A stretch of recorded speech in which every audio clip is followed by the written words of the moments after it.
Hi guys, welcome back to episode 6, season 3 of HSTV podcast. My name is Abdullah and here is my co-host Rimas. Today we have a MYP design teacher and his name is Mr. Erik Peterson. So please can you just briefly introduce yourself and what inspired you to become a design teacher? Hey, my name's Eric. I'm from Canada originally.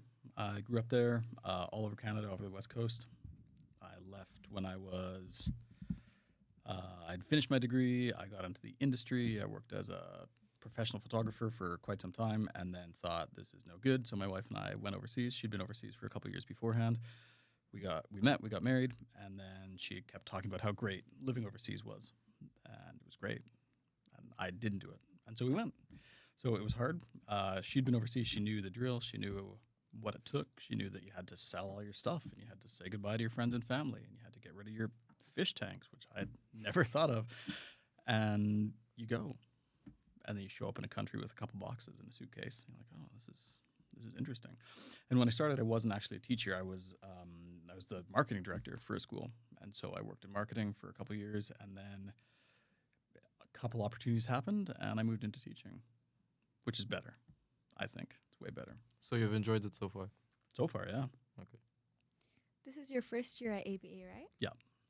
How would you describe MYP design to a middle school student who has never taken the class? Yeah, good one.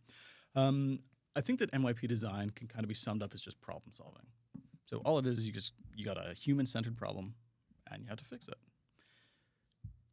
Then there's the MYP Design Cycle, which is 16 steps broken into 4 categories, which is the ABCD criteria that you all know and love, I'm sure, for all your other classes.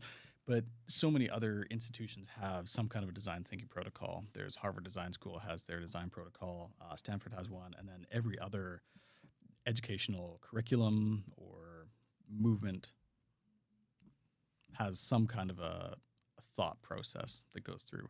But basically it always centers on what's the problem, identify the problem, do a little bit of research, propose some kind of solution, create a solution, and then test it, evaluate. It's usually cyclical, and so you just find this problem, how can we solve it, try and solve it, does it work, does it not, start again. So a lot of problem solving there. So I'm guessing a lot of critical thinking skills are being used in the classroom. Hopefully. So how have you seen students take this and use this outside of the classroom in real life situations? You see a lot of it in personal project. What grade are you in? 12. 12, 10. So you just wrapped up your personal Yeah. project and you hopefully remember yours. Yeah. The new updated version is really similar to the design cycle. Do you take design this year? Yeah. Okay, so you've seen some similarities between it. Yeah. And so often you see a lot of students who take design in grade 10 like excel in the personal project because they see, oh, it's just a big design project. So that's one way that you see it. But hopefully you see it more when they feel empathy for somebody. So they see this situation, they see a problem, like, oh, there's a problem here. I could make it better. And so one student at my previous school, there was this big gated community that was right beside the school, similar to here, similar to like Almouge. It's nice and close to the school. And all of the decks were designed so that you stepped out of your house onto your deck or your patio, and then there was a ridge around the outside, and then there was a drain at the bottom of it. But that was only on some of the decks. Some of them didn't have a drain, and so they would fill up with water, and then they would fill into the house over the doorstep. And so kids always thought, how can I fix this? How can I make this better? And so they just found these little things. It was super frustrating.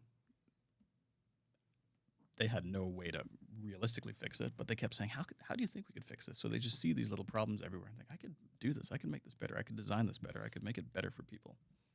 So that's, I think, where you see it outside of school.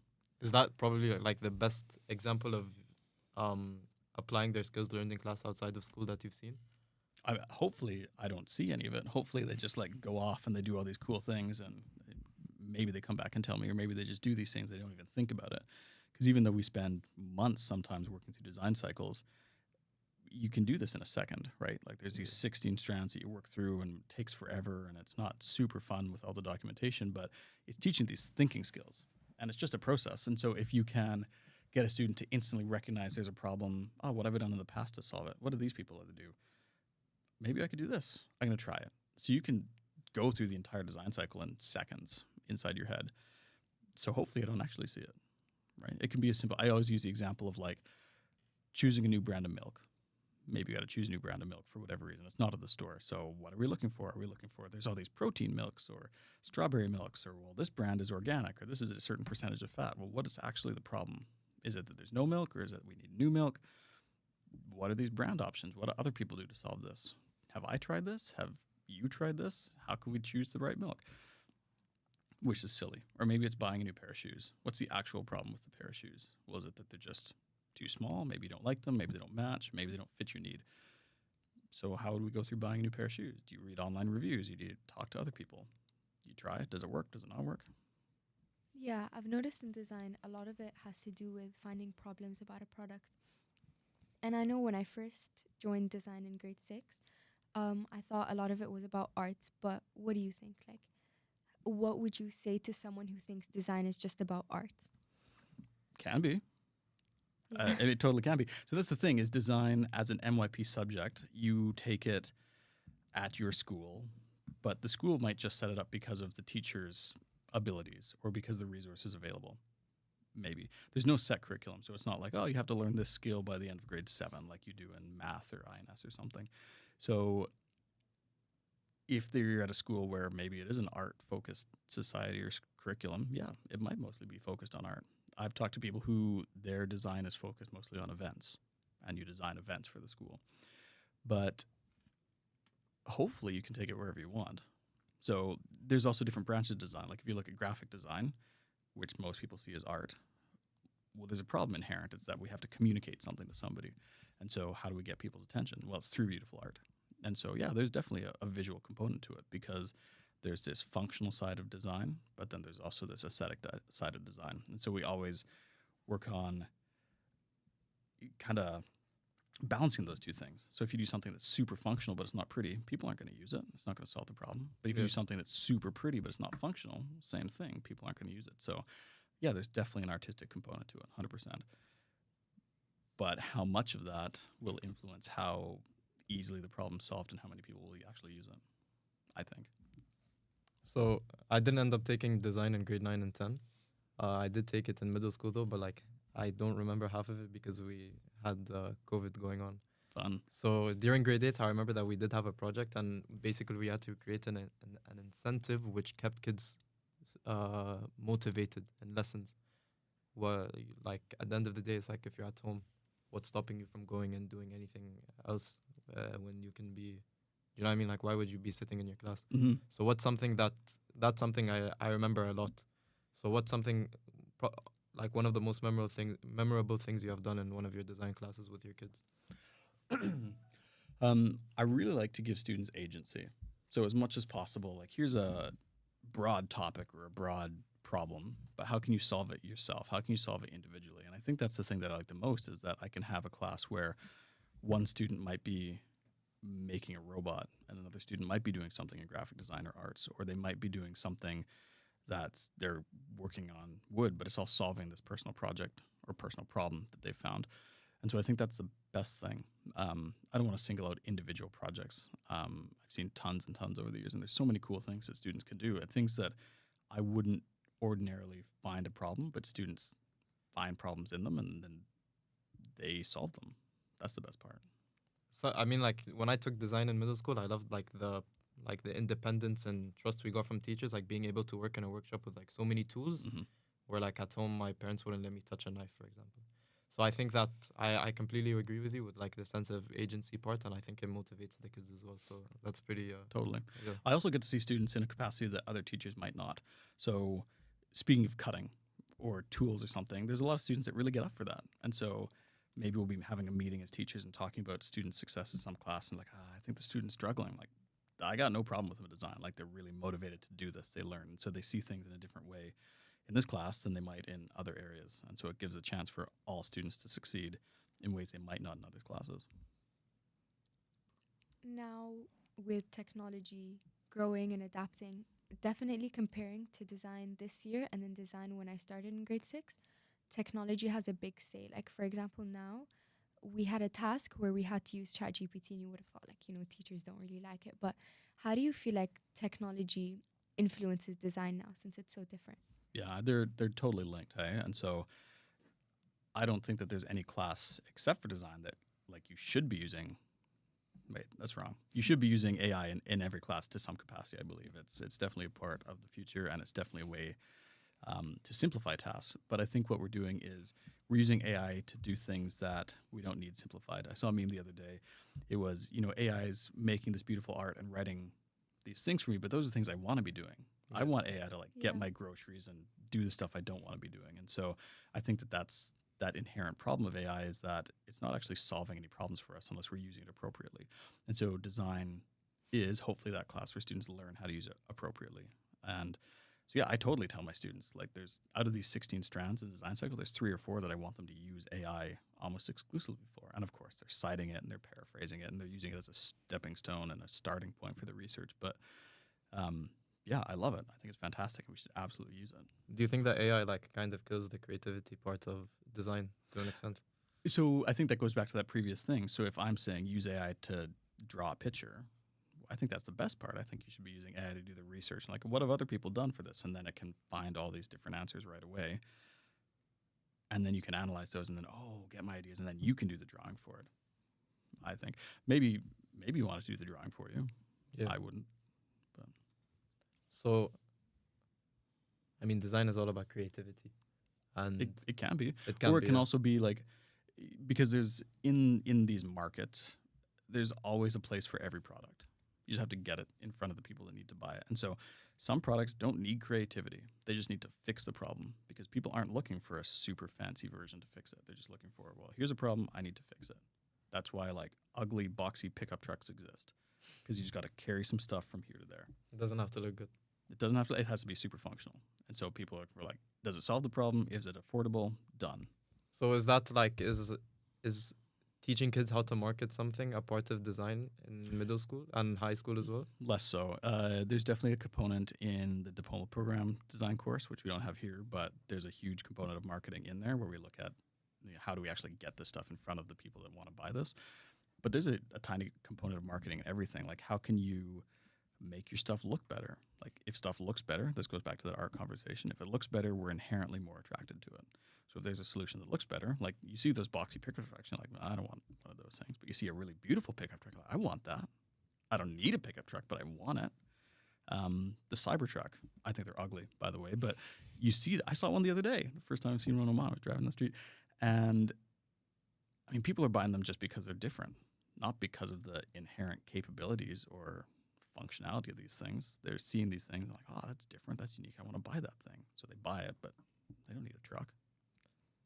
Speaking of products, do you have a specific one that's like memorable, one that you've made or that a student has made? I think the first thing that I made with a 3D printer many years ago was a headphone stand. And I thought, this is the best thing ever. I can hold my head, and it broke. It was a piece of junk.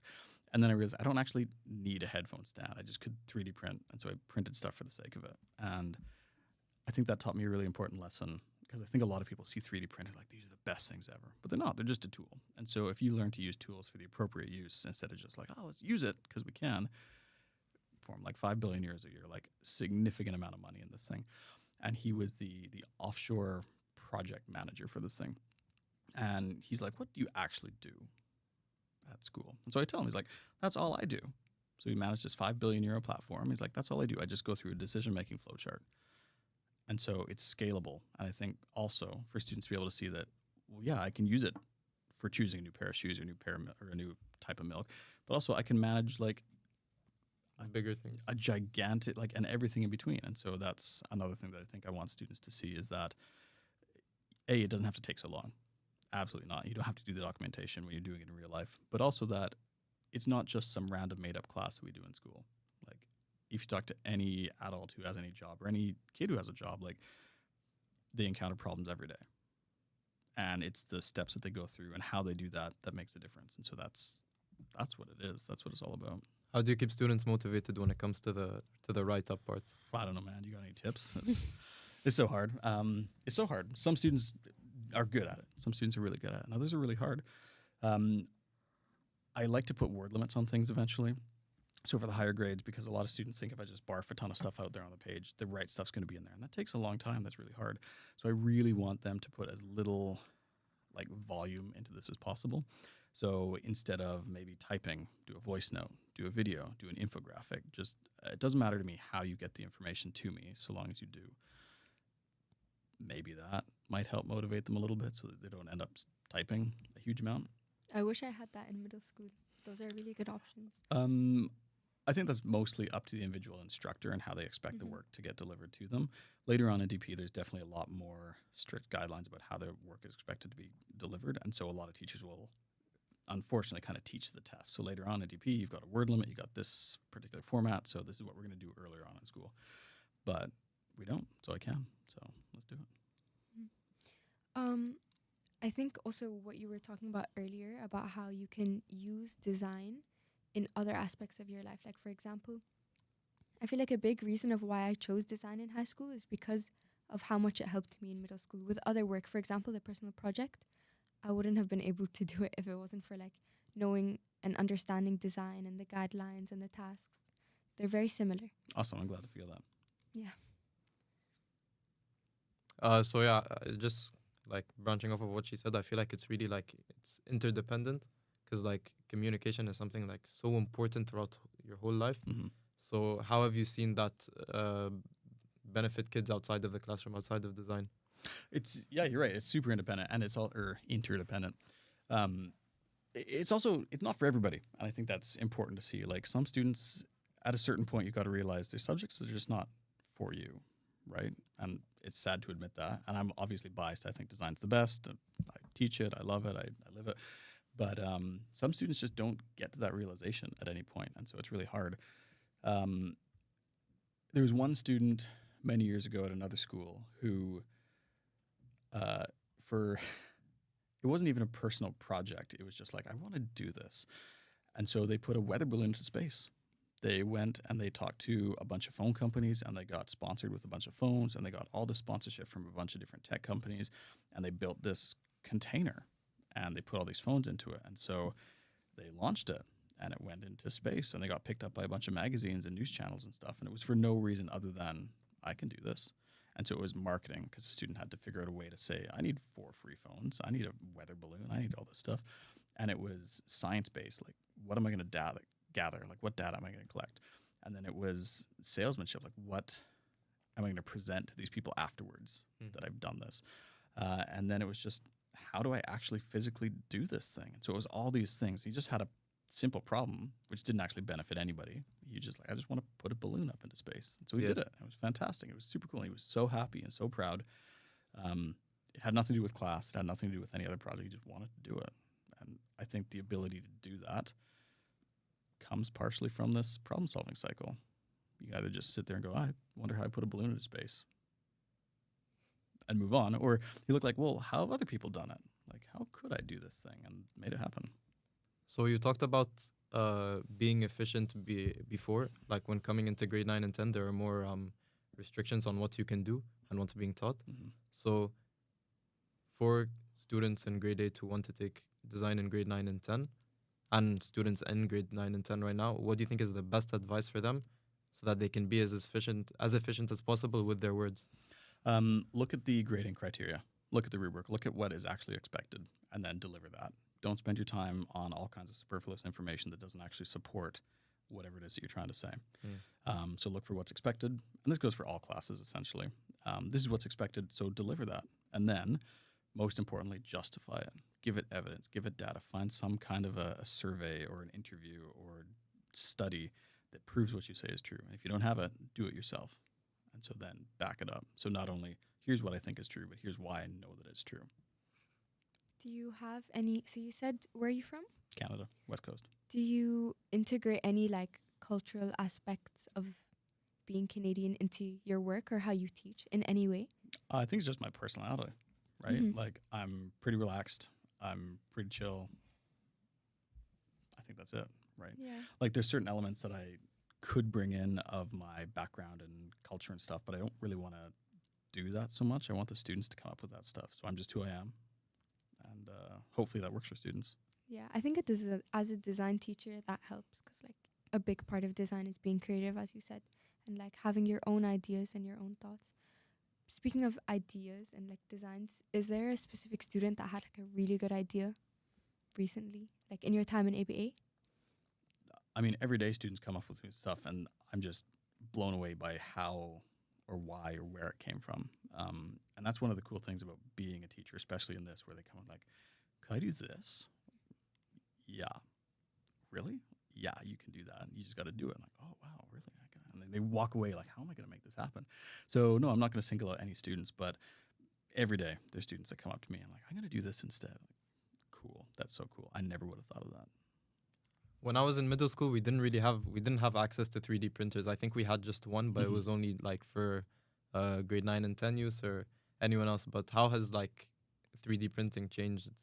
Do you guys end up using them in middle school or? Yeah, tons. But like I said, it's a tool, and you got to use the right tool for the right job. And so people will look at them and go, this is so cool. I got to use the 3D print, but it's the wrong tool, right? Like there's tons of limitations to 3D printed objects, tons of them. And so if you just want to 3D print something for the sake of it, cool, go for it, have fun. Like I made a Rocktopus, you know, the Rock. Yeah.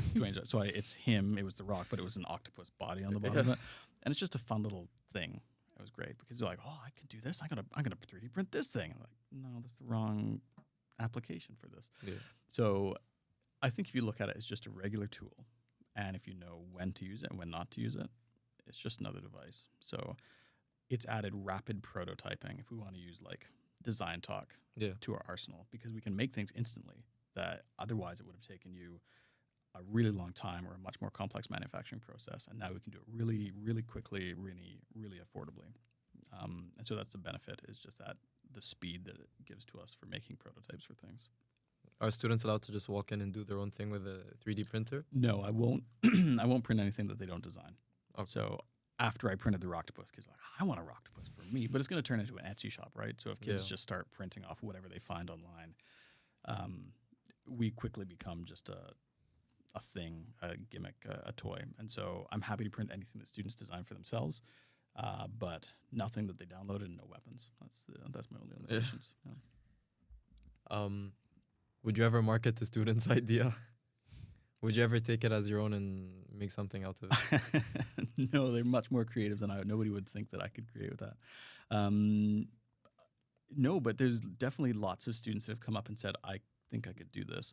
And I think the biggest crime is that society for so long has said, okay, so now that you think that you know this, like go get a degree and then go and find a backer for this. But now in this age of Kickstarter or Etsy or craft fairs or something, I think that people should be able to do these things and market these things. And so if you can design, if you can create, like start on Fiverr, start just making stuff really quickly for yourself and then slowly see how you can escalate it and see where you can take it. Like in my back industry, photography, nobody cared where I went to school or that I even went to school for photography. Nobody cared the gear that I had. They cared that I could get results. That's what they wanted, right? So that's what they'll pay for. So if a student has a cool idea, they should just do it now. This is your first time being a design teacher, right? You've never done anything in the design field before? So I worked as a photographer, which I think is maybe semi-related, but like you said, it's more of an art. And so I think that there is definitely a lot of interplay between the two. But no, I never worked in like a product designer capacity or anything like that in some big industry or small industry even. How do you feel like, so you said you worked as a photographer, like you did stuff in that field, and also marketing. Yep. Do you integrate any of those aspects into designing? Yeah, if it's necessary. There's definitely areas where, like I said before, it should look good, right? And so the way that you present stuff definitely has an impact on how people view it. And so when it comes to even making the design project logbooks, like I really want students to make it look good, because if you see something that looks like garbage, you're probably going to assume it's garbage. Yeah. Right? Even if it's good, you're probably going to assume it's garbage. So hopefully teaching them that that can kind of belie the content if you make it look really good, and you might end up with maybe a better grade than you would have otherwise just because it looks good, or maybe you get more opportunities just because it looks good. And I mean, that's one of the follies of mankind, I think. But at the same time, let's exploit it. Let's teach it, and let's use that. What design opportunities do you see? Like, what's the difference in opportunity that you see in Canada and a place like Oman? Like, I know we go to an international school, but I know Oman is more of is a bit of a younger country. It doesn't have as much history compared to Canada. I think that's it. I think it's just a history. And so maybe recognizing that in some places you see, oh, well, here's all the barriers. And so I can't do this because I don't have a good degree, or I don't have a manufacturing facility, or I don't have this. Whereas in maybe a younger place, people might say, oh, I can just do this. Right? Why don't I just do this? I don't know who said it. I don't know if it was maybe Musk or somebody about something, but he said, if I had known all the problems or all the challenges in an industry, I never would have entered it. Right? Because there's so many barriers. If I knew about all these things, I just wouldn't have done it. So I just started doing it, and then I had to just overcome these things, and that's why I became successful. I think it was him in the car industry, I think. Maybe it's totally wrong, but I think that's true of all these places. And so if people don't know the barriers, well, you just have to deal with it and make it happen. But people will not do things because they already know the barriers. So before you talked about like how you don't really try to bring your own your own value system into the classroom. So for example, if you taught in Canada, for example, like if you taught in a public school where you would mostly teach the Canadians compared to an international school, what differences do you see in learning and the general classroom environment? So I never taught in Canada, and I never will teach in Canada. I dig the overseas gig, and I think if I moved home, I'd be doing something totally different than teaching. But I wouldn't see any difference. I think it's students, and especially in my capacity, where I present problems and then the students have to find them. I think it's up to them, and so they bring their own experience to it, and then I'll learn through them. With Oman's uniqueness and like the way the landscape is made and how buildings are built and they're not built high and how you get to see a lot of the nature. Mm-hmm. What differences do you see, and like how do you appreciate it, or do you appreciate it compared to a place like Canada as a design teacher? So I come from the West Coast, which I think is the best place on the planet. It's the most beautiful place. It's also one of the most expensive places, and so it's challenging to be there. But I definitely come from a outdoor adventure kind of background, and so I love being outside. I love seeing what it's like, and I love the beauty of the place. From a photography perspective, I see things more as like compositional elements. So I don't see that these buildings are. I just see them as like it's a white box. Yeah. Don't take that the wrong way. Like it's a white box, but then there's this like mountain range behind it that's just kind of a brownie triangle. And so how can I interplay those two things and then compose it so there's light beside it? And so I see it differently than I think a lot of people do see things. And I think it's stunning. I think it's really cool because the colors and the warmth are great. I love getting into the mountains. I love getting into the wadis. I love getting on the ocean. I think it's fantastic. I really love seeing it. And it's totally different from Canada. Totally different, but there's beauty everywhere. So I find that really fascinating how you see it differently. When do you feel like you adapted this like mindset of, or like your view of how you see it? A long time ago when my wife and I were talking about a party, I can't remember what it was about, but she was talking about all of the like emotional and intellectual attributes of people. I was like, oh, the one wearing the boxy purple shirt.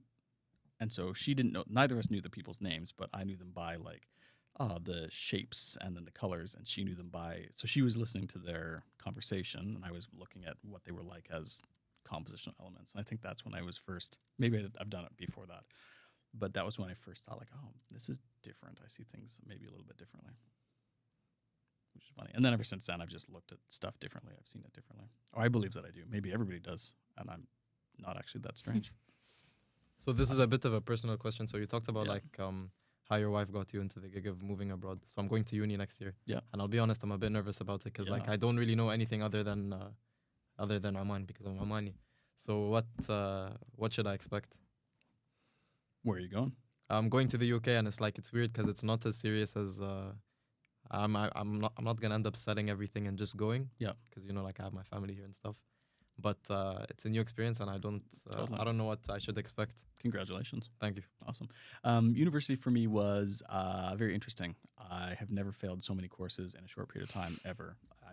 It wasn't great academically, but I did so many things, and I met so many people, and I got involved in so many different things. It was so fantastic. So it was a great time in my life. So expect that. Expect to be totally nervous, and expect to be overwhelmed by tons of new people and by tons of new experiences, and say yes to everything, I think, is my advice. You didn't ask for advice, but that would be my advice. And how do you find Oman as compared to Canada? So I come from the West Coast, and I come from an island on the West Coast, which is pretty slow. But I find Oman to be a little bit more relaxed and more slow as well. It's definitely more, I don't think the word is insular, but it's definitely like there's communities, and it's really challenging to break into those communities. So actually, that's kind of true of at home as well. Like if you're trying to start a new sport, it's kind of hard to find those people and break. So maybe that's true of all people. Maybe it's hard to break. I don't know. Yeah. I'm not sure. But I do really like the warmth of the people here, and I find that that's kind of true of most places. Once you find your people, your tribe, that people are so welcoming and so accepting. So maybe that's a university kind of piece of advice as well. Find your people, find that warmth, find that community. But it's hard to compare, right? Like it's a beautiful landscape with cool people and great food, Yeah. and it's the same everywhere. Do you think Omani food is better or Canadian food is better? You know, here's the thing. I don't think I've ever had like proper traditional Omani food. I've had it at restaurants and stuff, Yeah. but I know that that's different from Home cooked. exactly. Yeah. And so, and also, what is Canadian food, right? Like, I mean, for I don't know. So maple syrup. yeah, well, that's delicious, of course, but that's from the other side of the country. We got Yeah. salmon, moose. I don't know. It's all good. I think it's great, but I don't know. I haven't had it yet. So find me a good shoe and I'll tell you what I think about it. Do you like shua though? Have you tried it before? Yeah. At a restaurant, it was great. Yeah. But again, it's like at a restaurant. So did Yeah. they properly make it for a day before? Or did they just microwave it in the back, right? So I don't know. And where do you think you are, like, your future from now? Do you think you're here or do you think you're going to end up moving somewhere else? We typically stay in places for about 6 years. Okay. So that gives us, first year you're like, where do I get my groceries from? What's the best route to drive to work? Where do I, like, what are the activities my kids want to go in? Like, that's what you do for the first year, I think, in a place. And then the last year is spent entirely on the exit. So, well, I got to sell my car. I got to sell all my furniture. I got to start to plan on, like, how do I get to these other places? So the time in between, you want enough time that it's beneficial for you, but you also don't want that time to become so long that you become cynical and spiteful of a place. And so I think that like 4-year gap where you're like I like to find like the niche communities, and I want to find the true like depth of a culture. And so it takes a little bit of time to do that. So yeah, I think probably 6 years is probably a good estimate for now, because I've been 6 years in the last couple of places I've lived, but who knows? Is Oman your, like, what number? This is the fourth country I've lived in. Canada, Uzbekistan, Romania, and now here. So you've seen a lot of cultures. Not enough, but yeah, many, yeah. Do you think that what you like? You said you've never been a design teacher before, but I know like life is it's all about like what falls under the umbrella of design. Yeah. So how do you see like that in different places like Uzbekistan and Romania? So Uzbekistan was where I was the marketing dude. So I didn't teach there, but I saw it, and there's some things like the same. The orange saws in the back of the classroom, like that orange saw is in every single design classroom anywhere. So there's some things that are absolutely identical. Middle school students talk a lot. That's identical, right? They try and find ways to push buttons and figure out like what they can get away with. So that's the same anywhere. But then, yeah, there's different little bits and pieces of cultures here and there that are fascinating. That's the benefit to going around and seeing different places. Like, wrapping it up, Yeah. what do you feel like, what is a piece of advice you'd give to the ABA community watching now? Like about what? Advice about anything, like life advice, school. I think that university advice, say yes to everything, is probably pretty good advice. Like, try and get involved as much as you can. So if you're a student, like, get involved on the sports teams, get involved in the student councils, get involved in the volunteer charity work. Like, get involved in everything and find out what it is that you want to do and what you love, and then get deeper involved in that. Yeah. Because, I mean, it takes so many people so long to figure out what they want to do and who they want to be that you waste all this time. So do it all. Say yes to everything. Okay. I think that wraps it up for today. Awesome. So thank you. Yeah, anytime. So yeah, guys, thank you. That was season 3, episode 6 of HSTV podcast with Mr. Erik Peterson. I think we got a good amount out of you. So yeah, thank you. Thank you. We'll see you guys in the next one.